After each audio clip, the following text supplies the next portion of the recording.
Olá pessoal, boa noite, tudo bom com você? Seja bem-vindo ao canal da Chama TV. Enquanto você está chegando, quero pedir algo especial para você.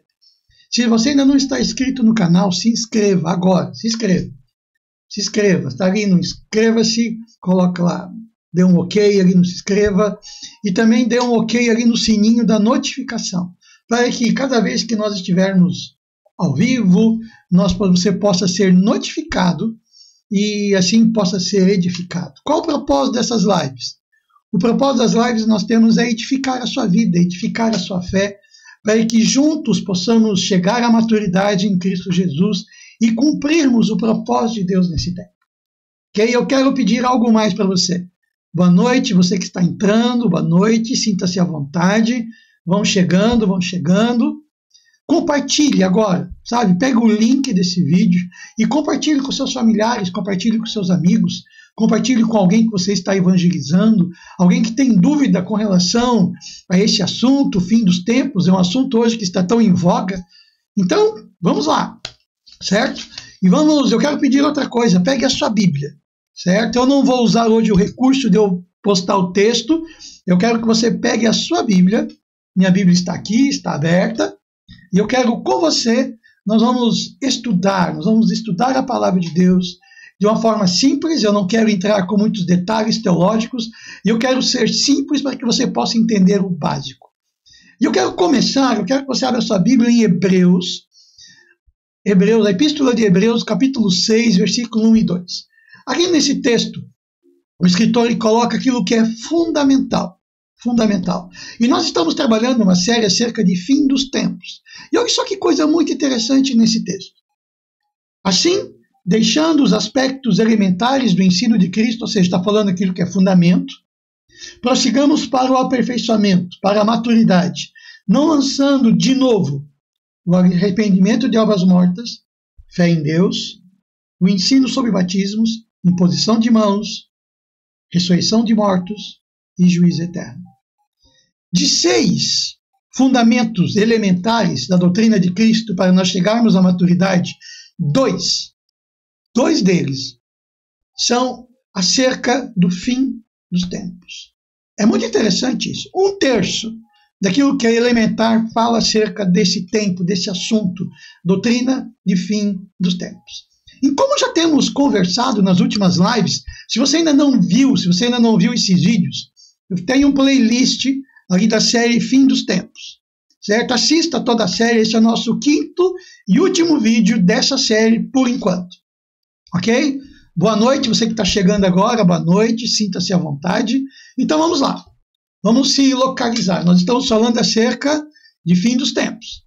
O conhecimento da doutrina do fim dos tempos vai ser tão comum a todas as pessoas, tão comum para mim e para você, tal qual conhecemos a doutrina do pecado, que é hamartiologia. Ou seja, eu e você temos o conhecimento adquirido, temos a prática, temos a cultura já muito estabelecida dentro de nós que, por um acaso, se eu pecar, se eu pisar na bola, o que eu devo fazer? Eu devo me arrepender, pedir perdão a Deus, Deus perdoa o meu pecado e eu toco a vida. Você entende isso, você tem essa cultura encarnada dentro de você. É uma doutrina, é um ensino que está bem estabelecido dentro da nossa vida. Da mesma forma, precisa ser a doutrina da escatologia. A escatologia é a doutrina do fim dos tempos. E essa doutrina, amados, esse assunto de fim dos tempos é o assunto mais profetizado, mais falado em toda a palavra de Deus, mais escrito. Então, compete a nós, nesse tempo, conhecermos bem essa doutrina. Eu e você precisamos conhecer bem esta doutrina. Se você quer e se você precisa conhecer bem essa doutrina, dá um ok aí, dá um like, eu preciso, eu quero, eu vou me esforçar para compreender. Amados, nem sempre que é um assunto que nós não dominamos, nós vamos ter a rápida compreensão. É como qualquer coisa na vida. Se eu e você formos agora, por um acaso, estudar álgebra, para aqueles que não são matemáticos e engenheiros, você vai ter dificuldade, mas à medida que você vai entendendo os fundamentos matemáticos, você vai compreendendo, você vai adquirindo conhecimento. Então o propósito dessas lives, o propósito dessa série de estudos, é nós colocarmos fundamentos. Eu quero ser muito fundamental e muito simples. Eu e você precisamos conhecer as linhas gerais desse assunto. As linhas gerais, certo? E as linhas gerais, parte cronológica, principalmente do fim, certo? Eu e você precisamos conhecer. Começa com o início das dores. Em Mateus 24, Jesus ele começa a colocar um aspecto muito simples acerca do fim dos tempos. Do fim dos tempos. Ele começa a colocar, Mateus 24, ele coloca toda a linha cronológica acerca dos fins dos tempos. E ele começa dizendo acerca do início das dores. Qual é a característica do início das dores? Do início das dores, vamos falar devagar, né? Terremotos, pandemias, ações da natureza, fome, guerra, miséria, ou seja, aquilo que eu e você estamos vendo. Saindo do início das dores, nós entramos no período que nós chamamos de tribulação. Eu falei sobre isso na semana passada, na nossa última live. São 7 anos de tribulação. Onde nesses 7 anos de tribulação haverá 2 períodos distintos. O primeiro de 3 anos e meio e o outro de 3 anos e meio. Será um período muito intenso, será um período onde que a igreja estará sobre a face da terra, onde que haverá uma perseguição tremenda contra a igreja, uma grande perseguição. O anticristo irá se revelar e irá perseguir a verdadeira igreja. Perseguir. Por sua vez, será o tempo de maior glória. Sabe, o tempo mais glorioso da igreja será neste tempo. E você precisamos entender isso. O período de maior vitória. Mas guarde isso, o período de maior vitória da igreja. Período onde que será todos vão querer viver. É o fim. Mas ninguém começa a ver um filme e para na metade. Você quer ir até o fim, porque o fim é melhor. Assim será esse tempo. Nós estamos vivendo uma era, um tempo dentro da agenda de Deus, onde o fim será glorioso. E eu e você estamos chegando nesse tempo. Então não tenha medo da tribulação, não tenha medo desse tempo. Esteja assim, preparado. Esteja assim com a sua fé fundamentada, que a Bíblia diz que aquele que perseverar até o fim. Ou seja, eu tenho que estar perseverando, eu tenho que estar firme, eu tenho que estar forte. Mas a igreja será um papel muito relevante durante o período de tribulação, porque nos primeiros 3 anos e meio haverá paz sobre a terra, a igreja será perseguida, os últimos 3 anos e meio será um tempo onde que o anticristo irá se revelar, onde que parte do início dos juízos de Deus vão começar a acontecer sobre a terra. Com qual propósito? O propósito é para que o maior número de pessoas se converta a Cristo.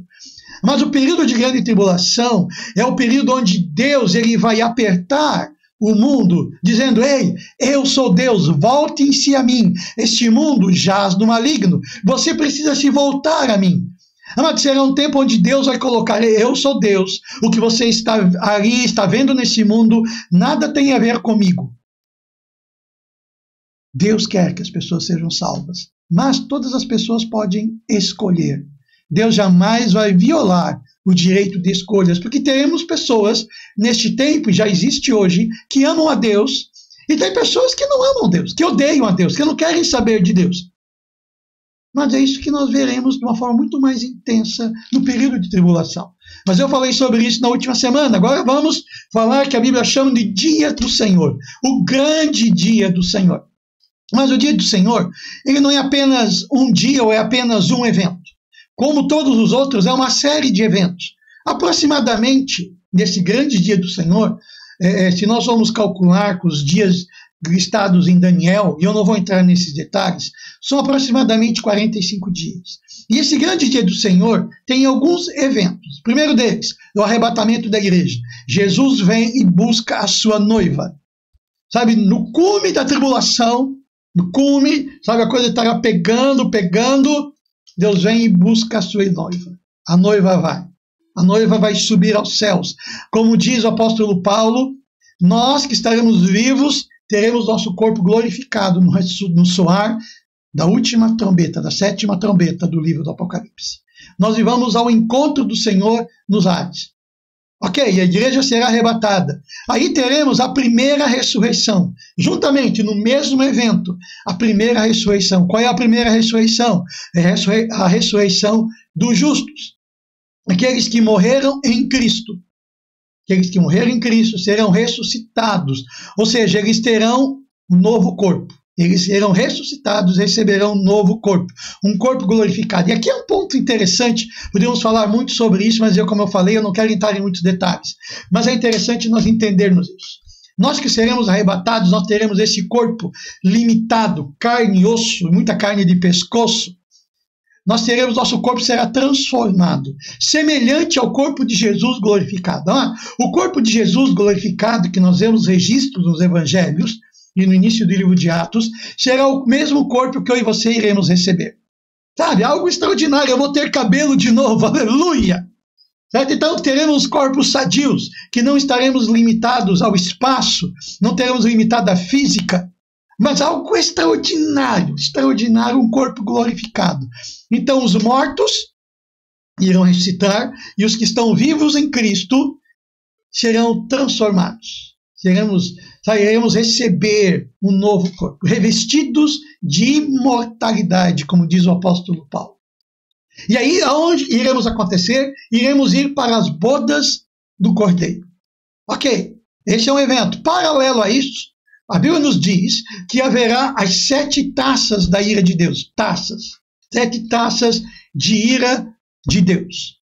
E a igreja não estará neste mundo quando tiver as 7 taças da ira de Deus, haverá algo forte, sabe, algo assim muito singular, muito singular. Eu ia pegar a lista aqui, mas na taça das iras, quem quiser o material que eu tenho, mas eu tenho um material aqui extraordinário.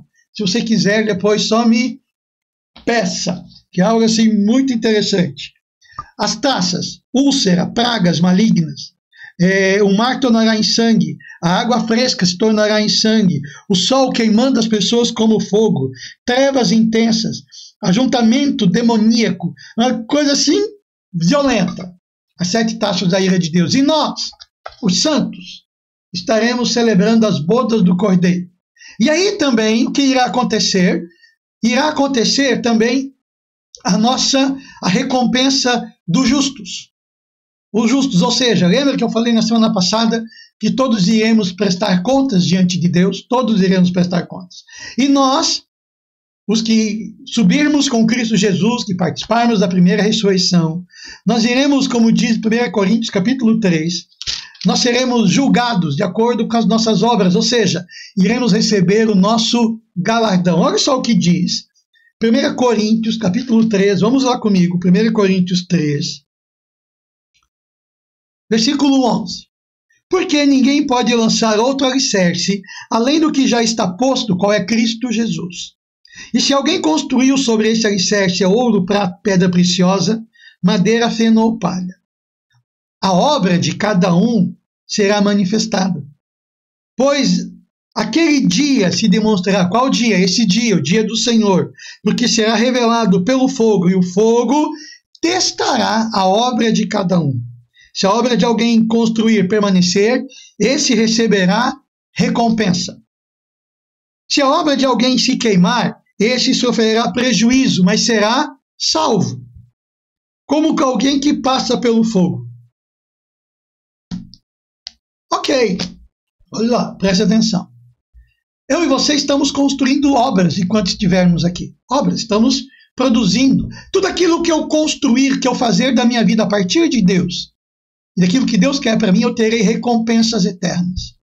Mas, se porventura eu estou vivendo a minha vida com Deus, mas eu não estou construindo nada para Deus. Nada, edificando nada para Deus.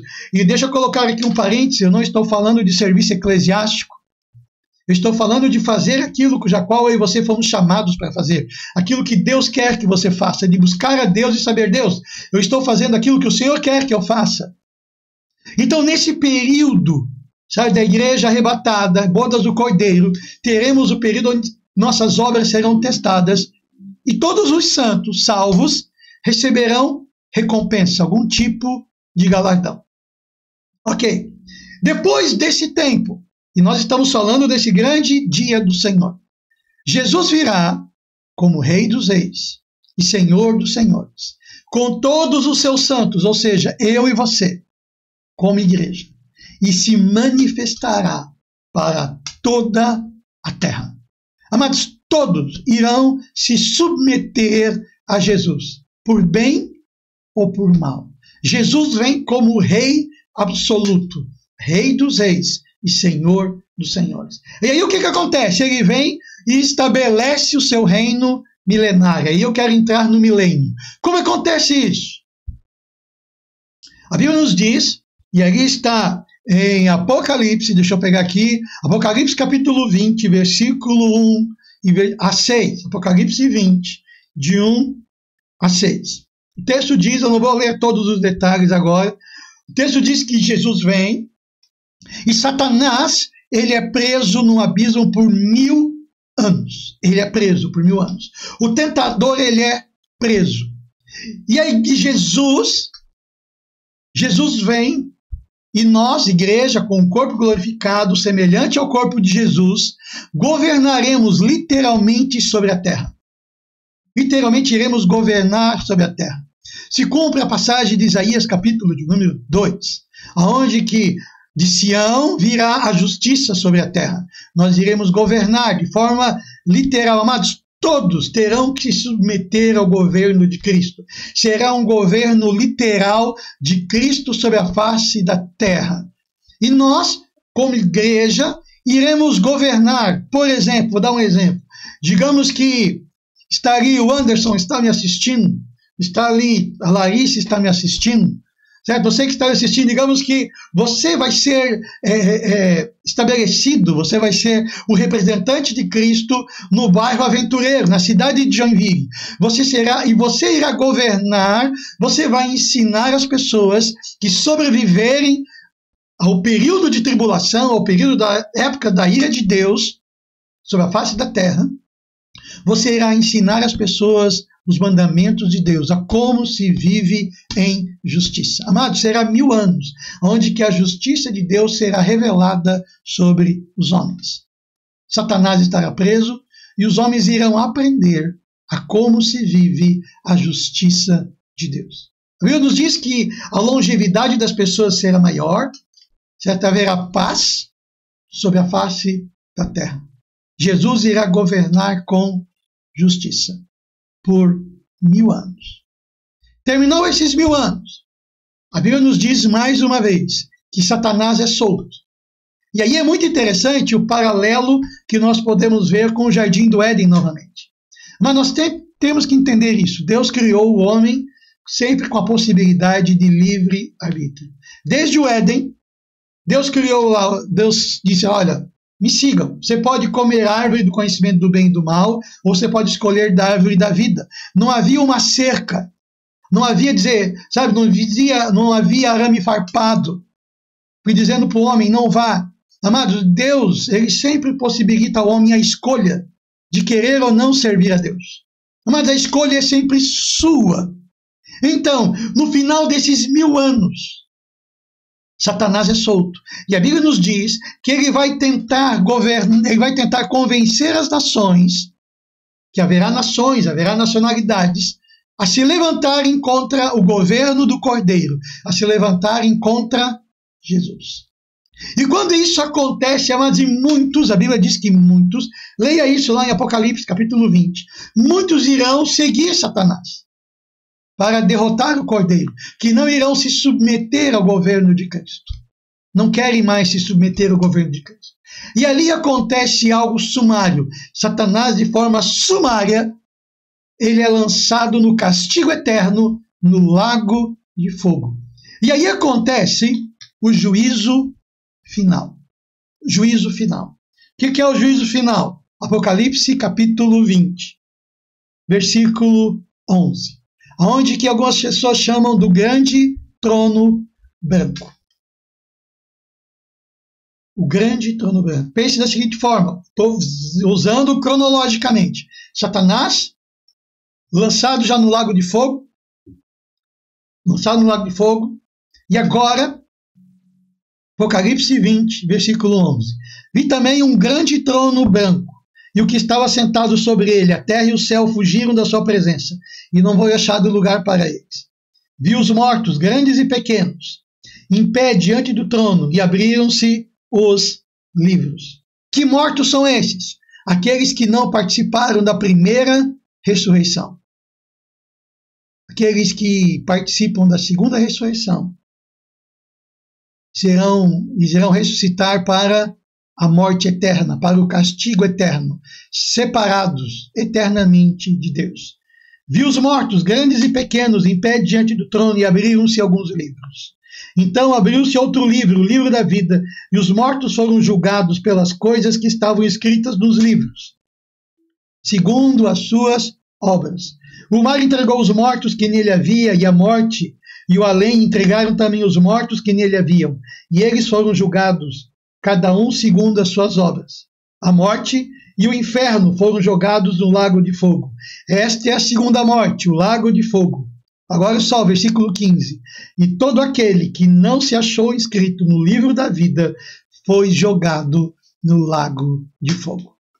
Mas o inferno não é o fim, o fim é o lago de fogo. O lago de fogo, mas é um lugar terrível. A mídia vende o inferno como um lugar de diversão, um lugar onde que tem lá festinha, imoralidade, bebida, doideira, cada um faz o que quer, e o diabo é o gerentão da boca. Não.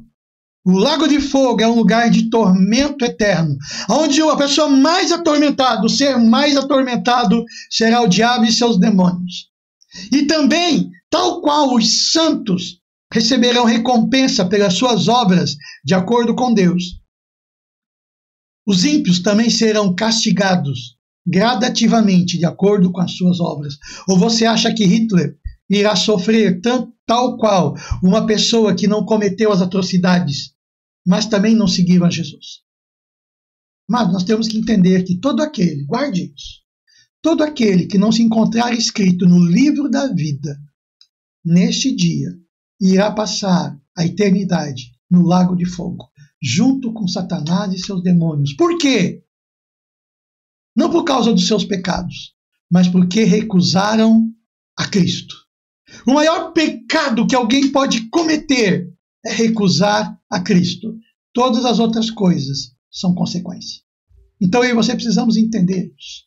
A palavra pecado significa errar o alvo, estar fora do alvo. O ser humano foi criado para andar com Deus, submisso a Deus, debaixo do querer de Deus. E se eu não ando debaixo do querer de Deus, eu estou em pecado. É simples desse jeito. Andar de forma independente de Deus é pecado. Mas temos muitos para falar sobre isso, mas esse não é o ponto. Eu disse que eu quero ser pontual. E agora vamos um pouquinho além. E aí o que acontece depois disso? A Bíblia diz que o lago de fogo é a segunda morte, ou seja, separação eterna de Deus. E aí chega Apocalipse 21. Então eu vi um novo céu e uma nova terra, ou seja, entra uma nova era, uma eternidade futura, tal qual diz Efésios, capítulo 2. Eras futuras, uma nova era, um novo tempo se abre, novo céu e uma nova terra, pois o primeiro céu e a primeira terra já foram, e o mar já não existe. Vi a cidade santa, Nova Jerusalém, que descia do céu, da parte de Deus, enfeitada como uma noiva preparada para o seu noivo. Ouvi uma forte voz que dizia do trono, que vinha do trono e dizia: o tabernáculo de Deus está entre os homens, pois habitará com eles. Eles serão seu povo e Deus mesmo estará com eles. E ele, olha só que coisa tremenda, versículo 4. E ele, Deus, lhes enxugará dos olhos toda lágrima, e não haverá mais morte, nem pranto, nem lamento, nem dor, porque as primeiras coisas, aquilo que eu vivo hoje, já passaram. O que estava sentado sobre o trono disse: eis que faço novas todas as coisas. E acrescentou: escreve, pois, essas palavras, pois são fiéis e verdadeiras. Uau! Não haverá mais dor, não haverá mais tristeza, mas a eternidade. Haverá uma nova criação. Mas guarde isso. O céu, que eu e você falamos, nós vamos para o céu. Não, o céu é um conceito.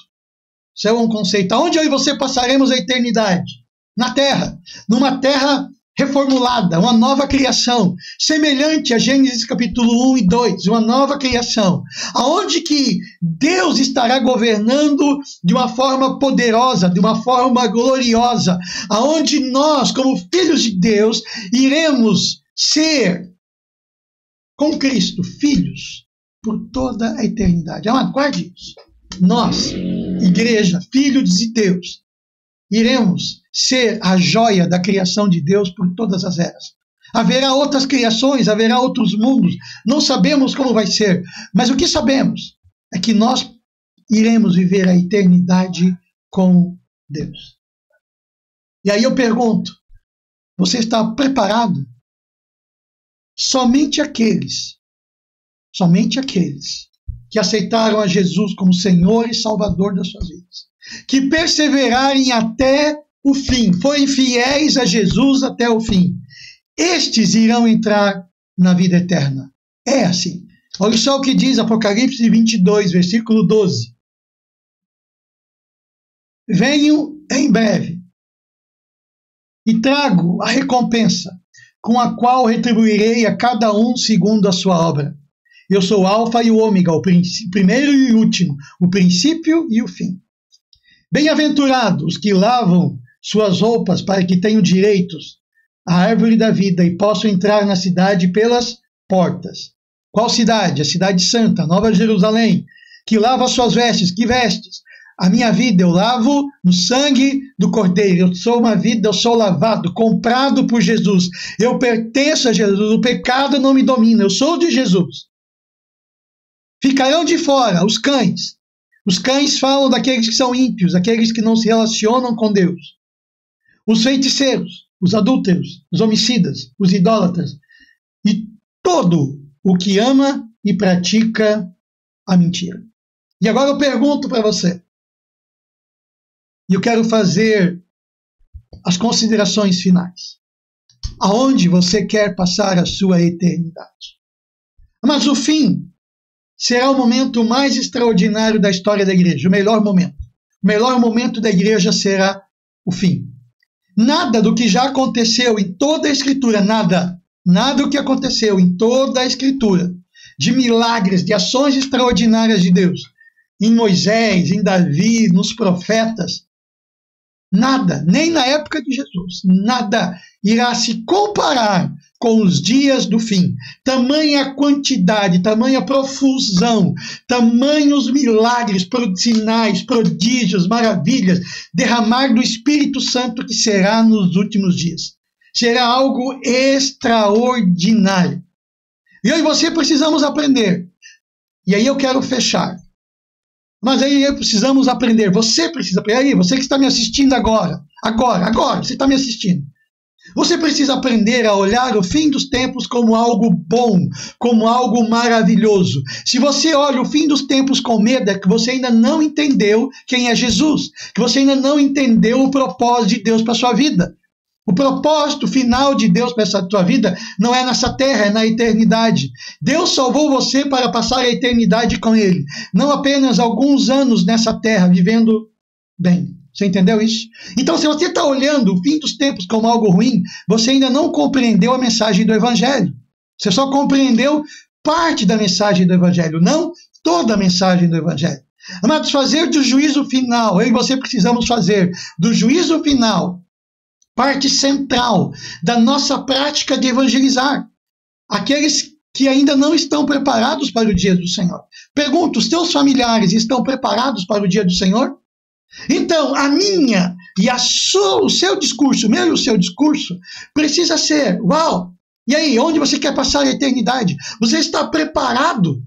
A sua vida é compatível com aquilo que Deus quer de você? Amados, eu e você devemos evangelizar com a doutrina dos fins dos tempos, com a escatologia, com a ressurreição dos mortos, juízo eterno. Precisamos entender essas verdades. Mas eu e você precisamos ter a consciência que iremos prestar contas de tudo aquilo que fazemos e deixamos de fazer. Mas tanto a nossa ação como as nossas omissões podem ser igualmente pecados. Tiago nos diz que o bem que eu sei que devo fazer e não o faço, eu cometo pecado. A minha omissão em não fazer o bem também é pecado, tal qual fazer algo errado. Então o que eu e você devemos fazer, queridos? Mergulhar em Deus. Use o livre-arbítrio que Deus te deu hoje e submeta ele ao senhorio exclusivo de Jesus. Sabe, a única escolha que eu e você temos, guarde isso e decida isso. A única escolha que eu e você temos é obedecer incondicionalmente a Deus. E eu e você teremos escolhas eternas. Guarde isso. Jesus está voltando até que ele venha. Nós celebramos na ceia até que ele venha. Mas nós somos salvos por Cristo Jesus para anunciarmos o evangelho nesse tempo. Mas, por toda a eternidade, estarmos com Cristo. Deus criou você para algo extraordinário, algo eterno. Então, não jogue a eternidade fora por pequenos prazeres neste mundo. Não jogue a sua eternidade, o galardão, a recompensa, por talvez novamente pagar um preço de abrir mão de algumas coisas lícitas ou ilícitas, que talvez levem você a sair um pouco da sua zona de conforto, mas saiba, você terá recompensa. Tudo aquilo que eu e você abrirmos mão nesse tempo, por amor a Jesus, nada será em vão. Você será plenamente recompensado, mas principalmente, eu e você iremos honrar a Deus. Deus, ele ama você. E ele investiu todas as coisas para que você passe a eternidade com ele. Mas Deus já escolheu você. E aí, você já escolheu Deus? Você já escolheu passar a eternidade com Deus? Mas Sérgio, pastor, como eu faço isso? Todos os dias. As suas escolhas diárias determinam aonde você deseja passar a sua eternidade. Com Deus ou distante de Deus. A vida eterna é um fato. O arrebatamento da igreja é um fato. Mas pastor, isso nunca aconteceu. Olha as escrituras. Noé falava de um dilúvio para os povos da sua época, mas nunca nem havia chovido até então. Deus é um Deus de ações inéditas. Mas Deus, hoje ele anuncia: venham a mim, todos estão cansados e sobrecarregados, e eu lhes darei descanso. Não apenas nesse tempo, mas descanso para toda a eternidade. Deus chama você para passar a eternidade com ele. Amém, queridos? Então receba essa palavra, medite sobre isso. Sabe, comece, se você quer saber mais sobre esse assunto, me procure. Se tem algumas perguntas, eu tenho material muito farto para te mandar. Mas você precisa saber aquilo que é fundamental. Você precisa estar pronto hoje. Virão tempos de tribulação, mas serão tempos gloriosos. Mas o fim, ele é extraordinário. Lembre-se, o fim é como um filme. O melhor vem no final. E o melhor de Deus nesse tempo está aguardado para mim e para você sermos protagonistas. Eu e você somos chamados para sermos protagonistas nesse tempo. Vamos orar? Feche seus olhos, deixa eu abençoar você. Pai Celestial, obrigado pela vida dos meus irmãos, cada pessoa que está me assistindo agora. Eu declaro um despertar de Deus na vida deles, de uma forma extraordinária. Que Cristo, a luz do Senhor, ilumine os seus olhos, os olhos do seu coração, para que eles possam entender essa doutrina dos fins dos tempos. Eu declaro vida de Deus em tocando e estabelecendo algo novo, algo poderoso na vida dos meus irmãos nesse tempo. Senhor, que nós possamos olhar o fim com grande esperança, com grande expectativa, porque serão dias extraordinários, como diz Apocalipse. Maranata, nós queremos ser aqueles que seremos protagonistas, queremos estar prontos. Senhor, dá-nos entendimento, dá-nos clareza. Senhor, que possamos abrir mão, abdicar daquilo que é lícito, daquilo que é ilícito, para sermos anunciarmos de forma efetiva o teu reino nesse tempo. Espírito Santo, abençoa os meus irmãos, cada um que está me assistindo, abençoe de uma forma poderosa, em nome de Jesus. Amém. Se você ainda não está inscrito no canal, agora aproveite, se inscreva. Mas se inscreva, sabe? Clique lá, notifique-se. Semana que vem vamos começar uma nova série, algo extraordinário. Vamos começar a falar sobre conquistas.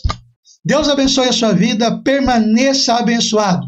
E olha, você foi edificado? Não guarde para você, compartilhe.